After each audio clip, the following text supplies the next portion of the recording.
All right, we're using an image from this location below, and now we are tracing it. We are using Procreate. Right here, I'm experimenting with various brushes to try to get the right look of paint. Doing the background, the base on two different layers, and now I'm doing the base on the apple. So there's a base foreground, a base background, and a base on the apple. So it's three different layers. Now I'm back onto the layer of the apple, just trying to get the colors in the right area. Now I've jumped to the foreground and I'm putting dabs of paint. Van Gogh worked a lot with dabs. And so now I'm just experimenting with a lot of similar values. And there's some shadow, and I'll bounce back and forth. Now I'm back on the apple, working with some various colors, just trying to get the color and the brush stroke to look the way I see it in my head. Van Gogh worked with a lot of bright colors, a lot of dabs, and so that's kind of what I'm trying to do. I'm feeling and look how I want it to come out.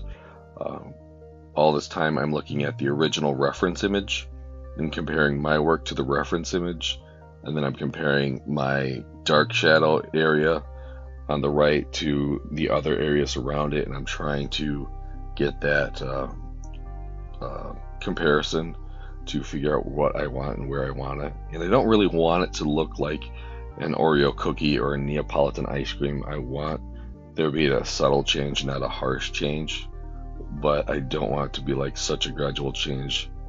I used a gradient. So back and forth. Now I'm working on the highlights. Same layer of the apple colors all in one layer. So the paint kind of has that mixed feeling because I do want to see the under layers. That's why I'm not deleting them. I'm just adding on top of them. So I'm trying to get that mixed paint on the canvas feel. That's why they're not all solid colors, solid strokes. I have used the undo button a few times, like right here, but generally speaking, I'm just layering paint on top of paint, using various brush strokes, various pressure on my Apple Pencil, and I'm continuing that. Still building up the color, building up the value, going back and forth. Now, eventually I'm going to shut off the white lines on my work, the top layer, so you won't see that at the finished image.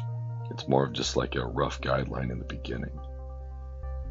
So that would be the pencil layer, the apple layer, the background layer, the table layer, and another layer for the lights. These lights right here. So the yellow lights are on a separate layer, and then a little yellow white on top of that, and then below that layer is another layer of the teal blue swirls here. And so I'm just working till I feel like it works. Thanks for watching.